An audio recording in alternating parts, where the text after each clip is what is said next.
This will be a homecoming to the edge of the Chesapeake Bay, where I hunted my first Canada goose at the age of 12.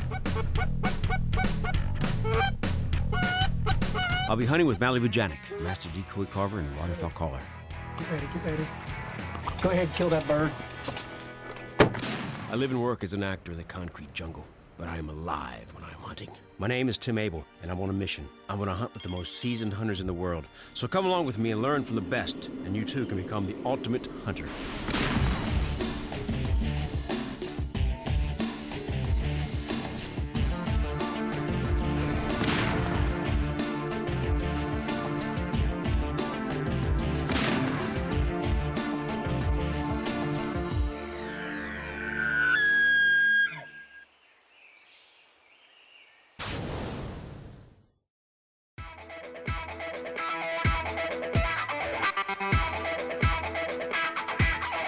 I'm bound for the Chesapeake Bay country of Maryland, where I grew up and began to hunt.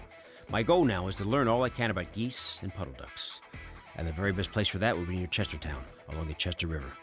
There, I'll be studying under veteran waterfowl hunter and decoy carver, Mally Vujanik. We're hunting here on the famed eastern shore of Maryland, in the heart of waterfowl country. This is where it happens. This is where they come by thousands at a time. I'll be lodging at the inn at Mitchell House.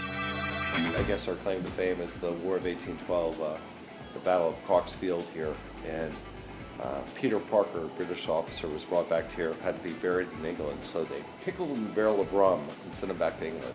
That's Jim Stone, a fellow duck hunter.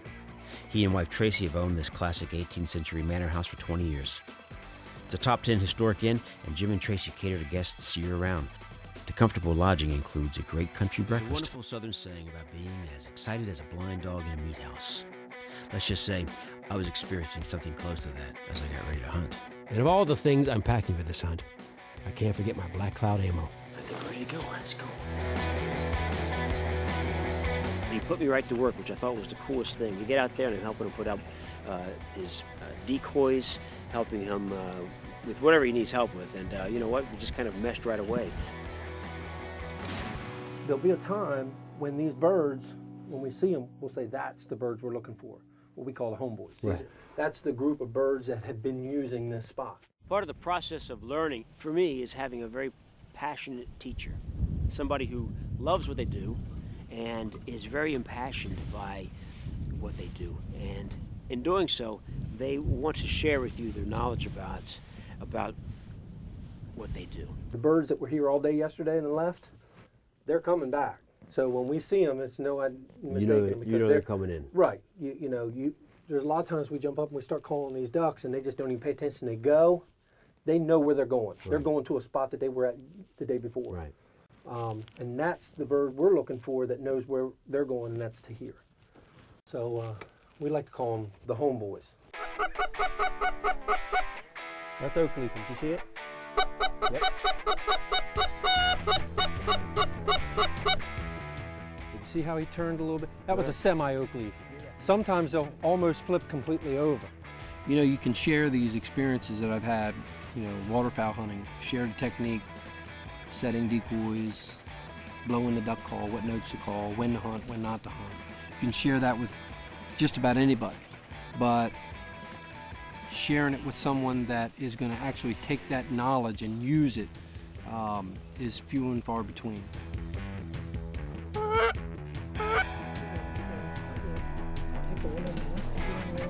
Go ahead.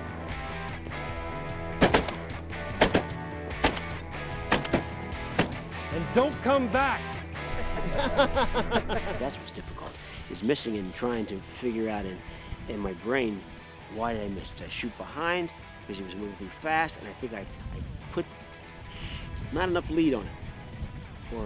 And I shot behind him, or shot into his, you see like the back of their feet go down, but they're still flying because I didn't shoot deep enough into the body or to the head. And that's difficult, And now see, this is more like looking for right up front.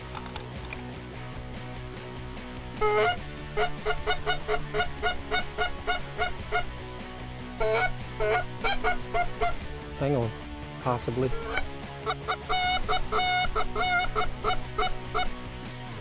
That's what we want right there. There's our limit. Get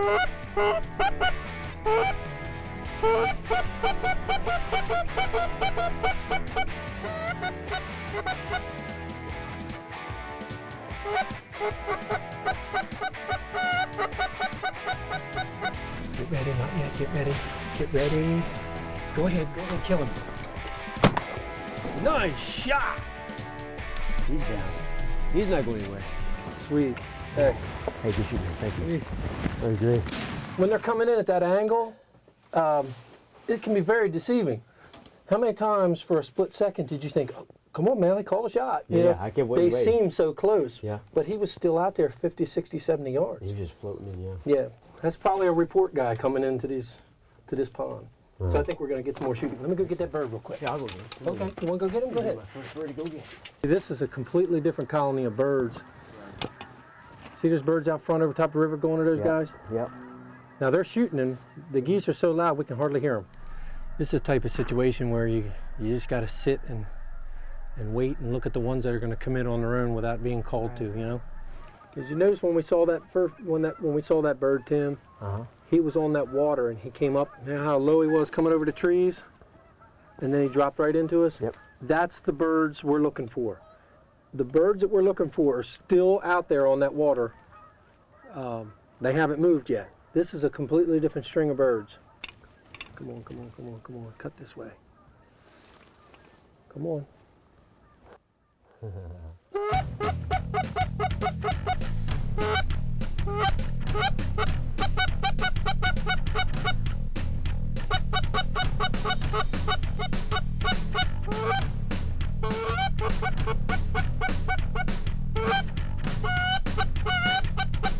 Coming in.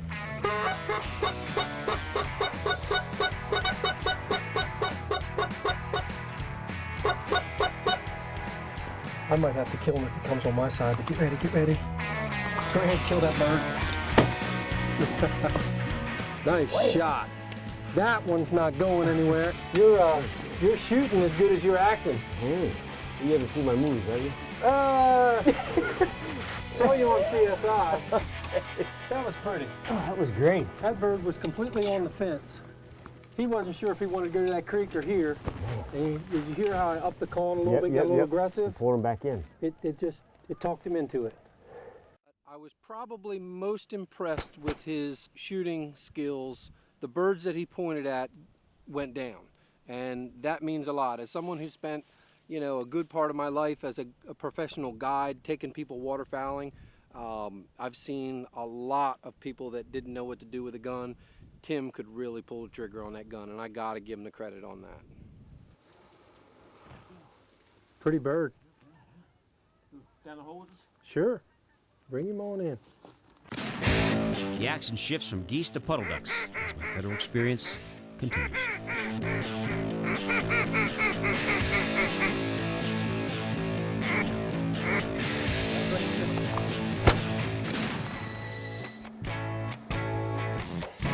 One of the things that also impressed me about Mr. Vujanic was that he's an outstanding wood carver and carves these decoys, these duck decoys. And he invited me to come to his shop for an afternoon to watch what he does. I was just fascinated with the process. When I was about 6 years old, I found a wooden decoy floating down the river, and I was enamored with that bird, and I wanted to learn how to make them because someone had made that one. He took me from having a block to cutting them down with a bandsaw, cutting with his knife, with his whittling knife, to a wood duck. Not painted yet, but everything up until the point of being painted. It was just amazing to see that process, and it only took him about 2 hours. You get guys call me back and say, you know, it was amazing. Those ducks just came right into those decoys, are beautiful. And that is, from the hunting end of making decoys, that's probably the most rewarding for me. I really enjoy showing people some of the tricks that I know and teaching them about waterfowl and how to shoot ducks, how to set the rig, what call to use, how to call, when to call. I really enjoy that, and I get a kick out of showing people those little tricks and then them incorporating it. Tim, remember on this blind, when you come up for your first shot, if they're low, you're gonna have to get up and come over. Gotcha. Okay, because your elbow is gonna catch you here. Okay. So you wanna go up and over, if you will. he knows what he's doing, and for him to take his time to share with me, to help make me a better person and also a better waterfowler and a better hunter, that is a huge education. Not yet, not yet. Okay, I got it. Just remember, left and right, I'll call it.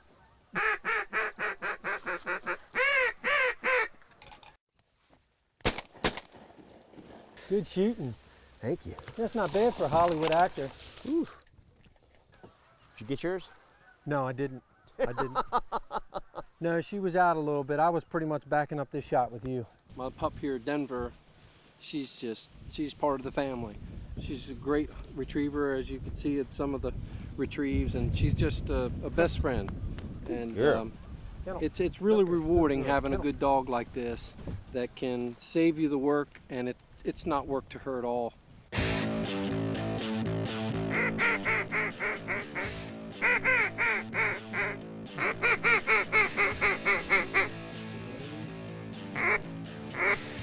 Go ahead and kill it. Nice.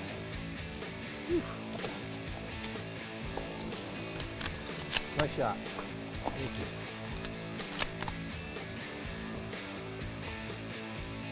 Did you hear that shot go through that bird?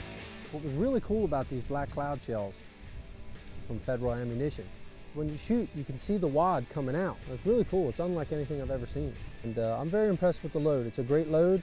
It's got a lot of weight to it. It's really packing a punch. And the load that goes in your gun is so important. You don't want cheap shells, cheap powder. You want the best you can get. This has really got my attention. Coming in, be still, butt left. Get ready, get ready. Not yet, not yet, not yet. Nice shot. Thank you. The ducks will be flying even better along Maryland's Chester River when we return.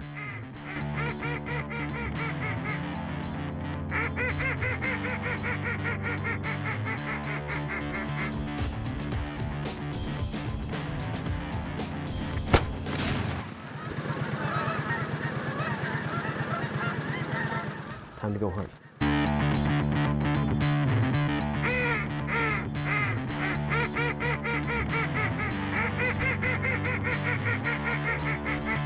Watching these ducks make believe in, boy, does it make my pulse race.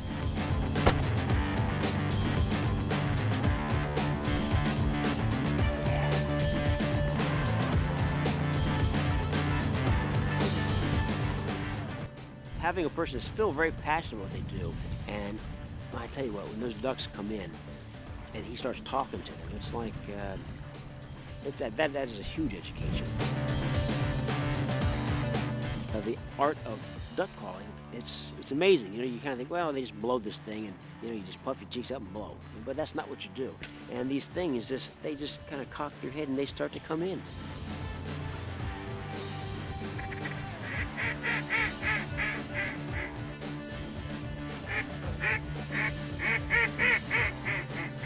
Now they're sold on this whole thing, and they want to land in here and join the crew. And watching that, it's amazing.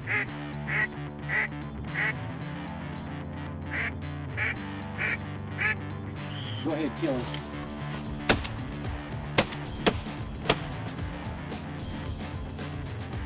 Murdering everything. I didn't know anything about Tim Abel before he came here. He's stuck out there in California and Hollywood. Where's my coffee? Somebody got my coffee, my lunch? He's got the heart for waterfowl and outdoors. I got a feeling that he's going to be migrating east in one of the flyways at some point in his life and get down and nasty with his waterfowl hunt.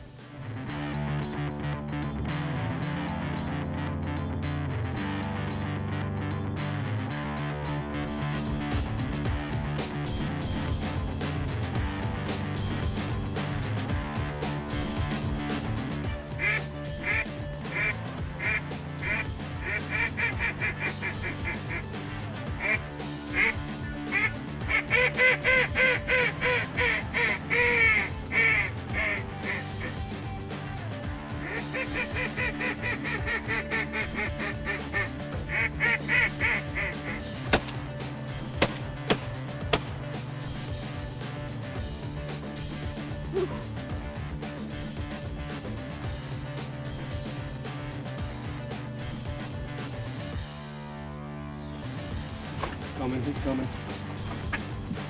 Close up. Hold up foot.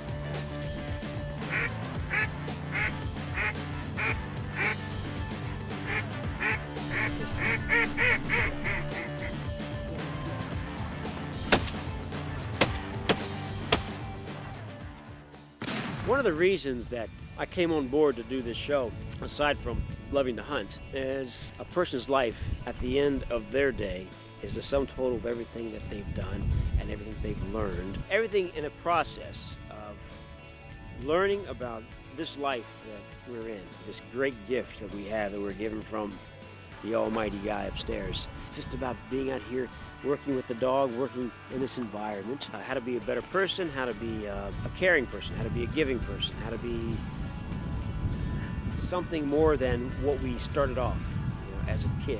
And I was pretty impressed overall with Tim and his outlook on hunting, coming from Hollywood, where a lot of people are anti-gun, anti-hunting, anti-this, anti-that. Tim's not like that. He seems to be a great actor, great resume, and I look forward to having him back. The Chesapeake Bay Country and its wild birds were part of me before I ever came back, but they're even more of me now.